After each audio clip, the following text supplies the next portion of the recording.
안녕하세요. 여동생이라면 껌뻑 죽는 남자와 결혼해서 애까지 빼앗길 뻔했네요. 저는 결혼한 지 3년차 30대 주부예요. 남편과 저는 요리교실에서 만났어요. 남편은 요리 강사였고 저는 수강생이었지요. 수강생들을 대하는 상냥하고 자상한 남편에게 반한 제가 먼저 사귀자고 문자를 보냈고 그렇게 우리는 연인이 되었지요. 경제적으로 여유 있는 집안에서 외동으로 자란 저는 어느 하나 부족함 없이 누리며 자랐어요. 하지만 형제나 자매가 있는 친구들은 많이 부럽더라고요. 특히 언니나 오빠가 있는 친구들 말이죠. 한 번은 제가 초등학교 4학년 때였어요. 전학 온 지 얼마 안 돼서 아는 사람도 별로 없었는데 같은 반 친구 한 명이 저를 처음부터 굉장히 싫어하더라고요. 지금도 왜 그랬는지 이유를 모르겠네요. 아무튼 결국 하루는 교실에서 그 여자애와 제가 시비가 붙었는데 그 이야기를 들은 그 여자애의 오빠가 바로 저를 찾으러 교실로 왔더라고요. 부럽기도 하고 무섭기도 했던 그 마음이 지금도 생생하게 느껴지네요. 나에게도 나를 지켜주기 위해 발벗고 나서주는 오빠가 있으면 좋겠다는 생각을 했어요. 사춘기에 들어서는 부모님에게는 털어놓을 수 없는 이야기를 들어줄 언니가 있다면 참 좋았을 텐데라는 상상을 줄곧 했네요. 저와는 달리 남편은 경제적으로 힘들게 살았다고 하더라고요. 불의의 사고로 아버지가 일찍 돌아가셨기 때문에 어머니는 늘 돈 버느라 바쁘셨대요. 그래서 남편은 10대 시절부터 어떻게든 가족에게 보탬이 되고자 노력하며 살았다고 하더라고요. 지금은 나름 성공한 요리 강사이지만 남편이 요리를 시작하게 된 이유는 남편이 요리를 좋아해서가 아니었지요. 일단은 외식을 하기 어려운 살림살이지만 가족에게 맛있는 음식을 원없이 해주고 싶다는 꿈이 있었고 먹고 살기 위해서는 기술을 익혀야 한다는 현실적인 이유가 있었기 때문이라고 하더라고요. 남편에게는 6살 차이가 나는 여동생이 있어요. 남편은 여동생에게 참 급지네요. 남편의 아버지가 돌아가셨을 때 여동생은 겨우 4살이었기 때문에 아버지의 사랑을 제대로 받아보질 못했다며 남편은 늘 여동생을 안쓰럽게 여기더라고요. 그런 남편의 모습에서 저는 제가 바라던 오빠의 모습을 봤지요.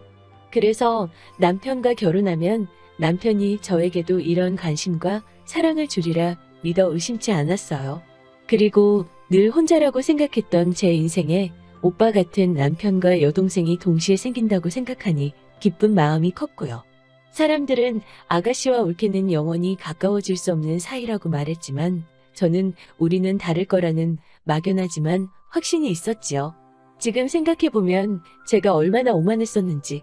일단 아가씨는 저희를 정말 잘 따르기는 해요. 남편한테는 아빠, 저한테는 엄마라고 부를 정도로요. 자기는 일명 아가씨 집 같은 거 너무 싫다면서 제가 집안일을 하고 있으면 조금씩 거들어주려고 노력하더라고요. 어디 놀러 갈 때 용돈이 부족하면 애교도 부리고요. 이런 아가씨의 모습에 처음엔 정말이지 조금 큰딸이 생긴 것 같은 기분도 들더라고요. 정말 좋았어요. 그런데 막상 살면서 겪어본 남편과 아가씨의 관계는 제가 생각한 것보다 훨씬 더 가깝고 친밀하더라고요. 하루는 아가씨가 어머님의 반찬을 전해주러 잠깐 집에 왔을 때였어요. 당시 저는 약속이 있어서 잠시 집을 비웠었지요. 아가씨가 온다는 소리에 헐레벌떡 집으로 돌아왔는데 신발장에 아가씨 신발하고 남편 신발은 있는데 둘이 보이지를 않더라고요. 어디 있나 생각하는 찰나 화장실에서 아가씨와 남편의 웃음소리가 나더라고요. 느낌이 쎄해서 화장실 문을 열자 남편은 욕조 안에 앉아서 목욕을 하고 있고 아가씨가 남편의 등을 밀어주고 있더라고요.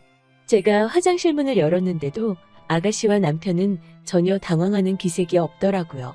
순간 화가 난 제가 화장실에서 나오자 남편이 오히려 저에게 애 무한하게 뭐 하는 거야? 라며 저에게 싫은 소리를 하더라고요.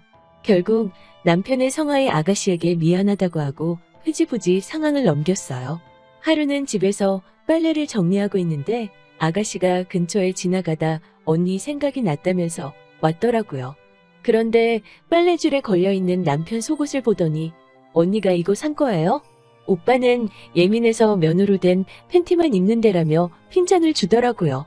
결국 그날 밤 제가 이건 너무 도를 지나치는 것 같다고 남편한테 솔직하게 털어놓자 남편이 제가 그렇게 심각하게 받아들일 줄 몰랐다면서 앞으로는 조심하겠다고 하더라고요. 그 이후로는 한동안 특별한 일 없이 잘 지냈어요. 아가씨랑 저희 부부 사이가 멀어지고 한 것도 아니었고 그저 남편과 아가씨 사이의 유난스러운 일들이 제 눈에 띄지 않았던 거지요. 그런 날들 중 어느 날 아가씨가 소개할 사람이 있다며 저희 집에 데리고 왔어요. 어머님께 인사드리기 전에 저희에게 먼저 보여주고 싶었다면서 말이지요. 작은 카페를 운영 중이라는 아가씨의 남자친구는 누가 봐도 훤칠하고 잘생긴 외모를 가졌더라고요. 아가씨 말이 아가씨가 먼저 반해서 오랫동안 쫓아다녔다고 하는데 그 말이 이해가 가더라고요. 이야기를 나눠보니 생각보다 고지식하다는 느낌은 있었지만 아가씨가 좋다면 된 거지라는 생각에 별말은 안 했어요. 그리고 얼마 뒤 많은 사람들의 축하와 축복 속에서 아가씨는 결혼식을 올렸어요. 정말이지 모든 것이 평화롭고 순탄하게 흘러가는 것만 같았어요. 얼마 전 그 일이 생기기 전까지는 말이지요. 아가씨가 시집가고 얼마 지나지 않았을 때였어요. 남편이 아가씨와 모처럼 둘이서 데이트를 한다고 농담을 던지며 집을 나서더라고요. 제가 남편과 연애할 때부터 아가씨는 걱정이나 고민거리는 오빠인 제 남편과 단둘이 이야기를 하는 편이었기 때문에 저도 그러라 했지요. 그런데 그날 밤 현관을 들어오는 남편의 표정이 영 어둡더라고요. 제가 걱정스러워서 무슨 일이냐고 몇 번을 물었지만 남편은 말하기를 꺼려하더라고요. 저도 더 이상 캐묻지 않았고요. 그 후로 며칠 뒤 남편이 저에게 아기를 갖자고 하더라고요. 조금 놀랐지요. 그도 그럴 것이 남편은 사실 아기를 좋아하지 않거든요. 그래서 결혼한 지 얼마 되지 않았을 때 제가 아기를 갖자고 할 때는 아직 우리가 아이를 가질 상황이 안 되니 시간이 지난 뒤에 자리 좀 잡으면 갖자라는 말로 완곡하게 거절당하곤 했거든요. 얼떨떨한 상황에서 이튿날이 되자 이제 어머님까지 나서서 갑자기 아기는 언제 가질 예정이냐고 물어보시더라고요. 막연하게 딸까지 시집 가니까 적적하신가 보다 라는 생각이 들더라고요. 그리곤 그날 점심 무렵 어머님이 집에 오셨어요. 반찬 좀 주러 왔다는 어머님 손에는 웬 한약이 들려있더라고요. 남편 주려고 가져오셨나 생각했는데 어머님은 저 주려고 지어오셨다면서 몸이 따뜻해지고 순환이 잘 되는 약이니 오늘부터 잊지 말고 하루에 2포씩 꼭 마시라고 신신당부를 하시더라고요. 그리고 2달이 지났을 무렵 아무리 기다려도 생리가 시작되질 않아서 걱정스러운 마음이 들더라고요. 처음에는 회사 생활 때문에 내가 스트레스를 많이 받아서 그런가라는 생각도 들었지만 한편으로는 혹시나 하는 마음이 들어서 남편에게는 알리지 않고 임신 테스트를 해봤지요. 그런데 세상에 2줄이 나오더라고요. 곧바로 남편에게 전화해 이 소식을 알렸어요. 꽃다발과 케이크를 사들고 퇴근한 남편은 제 손을 꼭 잡고 정말 고맙고 미안하다고 하더라고요. 뭐가 미안한지는 알 수 없었지만 말이죠. 제 임신 소식을 알게 되신 어머님은 저를 몹시도 칭찬하시면서 극진하게 저를 대우해 주셨어요. 몸에 좋다는 음식은 어떻게든 구해다 먹게 하시고 손발이 따뜻해야 한다면서 어머님이 직접 조격도 준비해 주시고 반찬이며 뭐며 다 제 입맛에 맞게 준비해 주셨어요. 게다가 이런 걸 격경사라고 하나요? 제가 임신한 무렵 아가씨도 임신 소식을 전해왔어요. 어느덧 시간이 흘러 10달을 조금 덜 채운 어느 날 극심한 산통을 느낀 저는 바로 병원으로 실려갔어요. 그리고 그날 저는 공주님을 출산했지요. 그런데 저희 친정엄마가 나중에 말씀해 주시기를 간호사가 제가 딸을 낳았다고 말하자마자 시댁 부모님은 큰 한숨을 내쉬더랍니다. 게다가 불행하게도 아가씨는 출산 중 아기가 세상을 떠났다고 하더라고요. 뭐라 위로할 길이 없었지요. 예쁜 딸아이를 품에 안았지만 아가씨의 소식에 저는 마음껏 기뻐할 수가 없더라고요. 산후조리가 끝나고 집으로 돌아온 지 며칠 지났을 무렵 아가씨가 잠깐 집에 왔어요.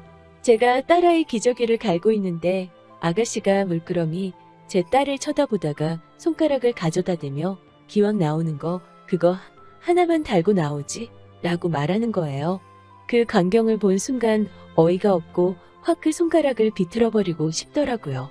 하지만 아기를 잃은 여자가 제정신이겠냐 싶은 마음도 들어서 그냥 실언이려니 하고 말았어요. 그런데 출산 후 한 달도 채 지나지 않았을 무렵 어머님께서 제 눈치를 살피시는 듯 하더니 둘째는 언제 가질 거냐고 물어보시는 거예요. 저는 조심스럽게 한 2년 정도 후가 어떨까 생각하고 있다고 했지요. 그러자 순간 어머님 얼굴에 실망한 기색이 역력하더라고요. 하지만 제 계획과 달리 출산 후 8개월이 지났을 무렵 저는 둘째를 가졌어요. 수유 중에는 자연 피임이 될 거라고 생각하고 피임을 따로 하지 않은 게 실수였지요. 저는 걱정이 이만저만이 아니었지만 남편과 어머님은 몹시도 기뻐하시더라고요. 게다가 신기하게도 아가씨도 저와 비슷한 시기에 또다시 임신을 한 거예요. 하루가 멀다 하고 저를 챙기기 위해 찾아오시는 어머님께 저는 괜찮으니 아가씨를 돌보시라고 했지만 왠지 모를 표정으로 너가 잘해야 걔도 편해진다는 알 수 없는 말씀만 하시더라고요. 그리고 그렇게 또 둘째를 낳았어요. 남편이 바라던 아들이더라고요. 첫째 때도 많은 축하를 받았지만 이번에는 유난히 어머님과 남편이 기뻐하더라고요. 그러면서 아가씨도 몇 시간 전에 출산을 했다며 아들이라고 하더라고요. 참 신기했어요. 비슷한 시기에 임신해서 같은 날 출산이라니 이런 우연이 어디에 있고 이번에야말로 정말이지 겹경사였지요. 덕분에 첫째 때보다 더 마음 편하게 출산의 기쁨을 누릴 수 있었어요. 제 이야기가 여기서 끝이었다면 얼마나 좋았을까요? 저는 남편과 어머님께 이 제안을 받고서 충격에 쓰러질 뻔했지요. 산후조리원에서 3주간의 시간을 보내고 돌아왔어요.